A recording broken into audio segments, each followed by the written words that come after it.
Hello, friends. Welcome to Adventures in Pixieland. My name's Amy. I'm an ordained minister. And we're in Bible study. We are in the NIV. We are in Deuteronomy chapter 12. It's not too long. I'm going to call it an average length for a chapter. The one place of worship.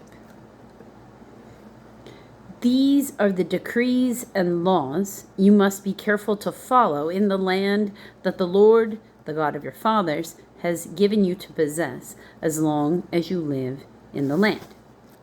Now, as a reminder, Deuteronomy, part of the Torah, also written basically because the first couple of books got lost. And it had to be written by what they could remember, and then they found the original ones. And then they put them together. Just long before the Bible, came to be, because, just for clarification. Verse 2. Destroy completely all the places on the high mountains and on the hills and under every spreading tree, where the nations you're dispossessing worship their gods.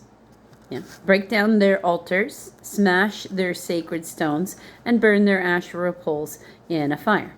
Cut down the idols of their gods and wipe out their names from those places. You must not worship the Lord your God in their way, but you are to seek the place the Lord your God will choose from among all your tribes to put his name for his dwelling. To that place you must go. There bring your burnt offerings and sacrifices, your tithes and special gifts, what you have vowed to give, and your free will offerings, and the firstborn of your herds and flocks. There in the presence of the Lord your God, you and your families shall eat and rejoice in everything you have put your hand to, because the Lord your God has blessed you. So, that is,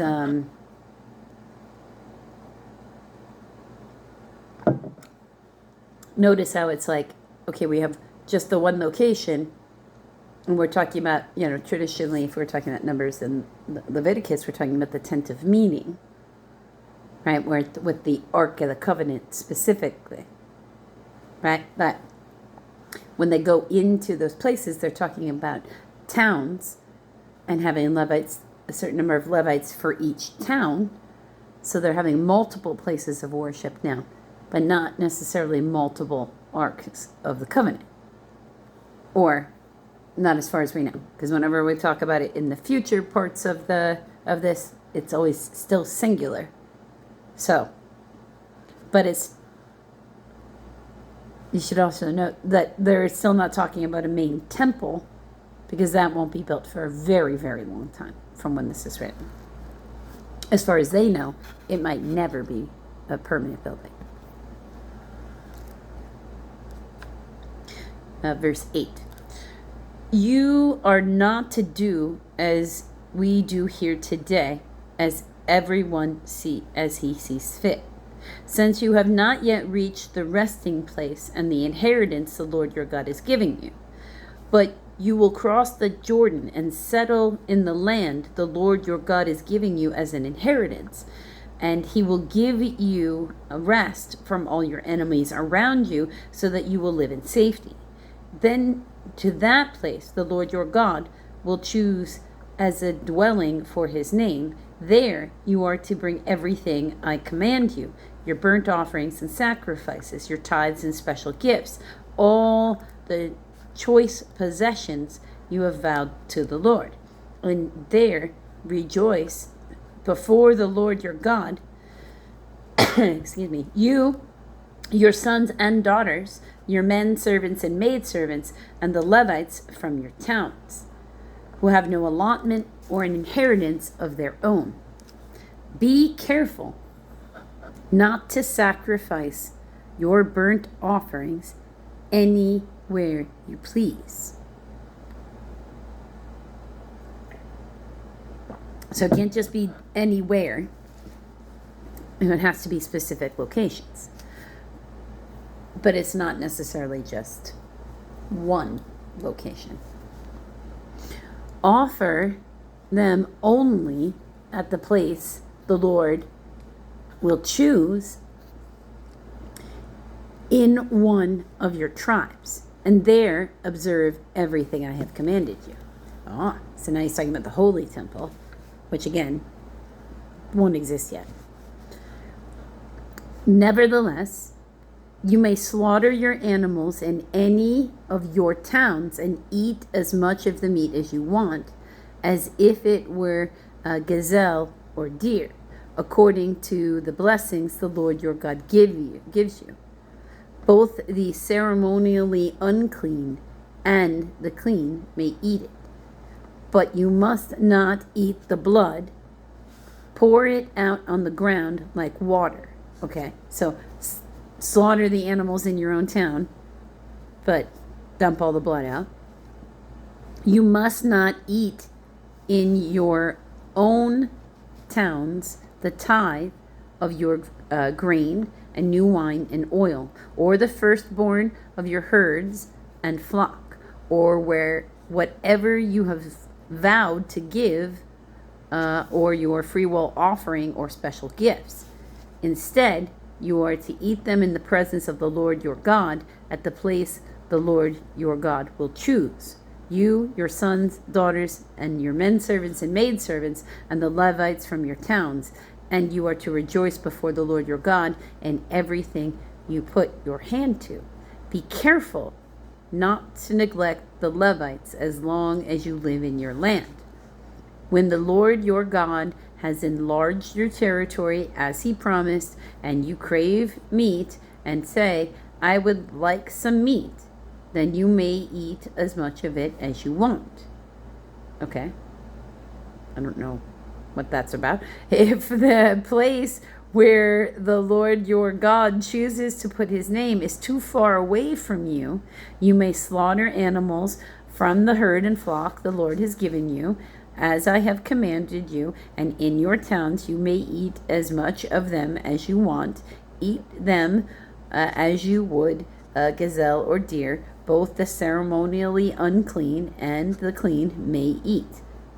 Be sure you do not eat the blood, because the blood is the life, and you must not eat the life with the meat. Okay, you must not eat the blood. Pour it out on the ground like water. Do not eat it, so that it may go well with you and your children after you, because you will be doing what is right in the eyes of the Lord. I have a lot of reasons why I don't eat the blood, because it's just gross, but whatever. But take your consecrated things and whatever you have vowed to give, and go to the place the Lord will choose. Present your burnt offerings on the altar of the Lord your God, both the meat and the blood. The blood of your sacrifices must be poured beside the altar of the Lord your God. But you may eat the meat. Be careful to obey all the regulations I'm giving you, so that all may always go well with you and your children after you, because you will be doing what is good and right in the eyes of the Lord your God. The Lord your God will cut off before you the nations you are about to invade and dispossess. But when you have driven them out and settle in their land, after they have been destroyed before you, be careful not to be ensnared by inquiring about their gods, saying, how do these nations serve their gods? We will do the same. You must not worship the Lord your God in their way, because in worshiping their gods, they do all kinds of detestable things that the Lord hates. They even burn their sons and daughters in the fire as sacrifice to their gods. See that you do all I command you. Do not add to it or take away from it. Okay. Well, that's pretty specific. I mean, I certainly wouldn't want to worship anything that wants to set children on fire. That's... We don't mess with them kids, man. That's a hard rule to me, that, like, if you... That's like you're either, for me, like, good or not good, based upon whether or not you think doing anything mean to children is acceptable. And we're at you can stay over there, and I'll stay over here, and children can stay away from you. Until the next video, friends.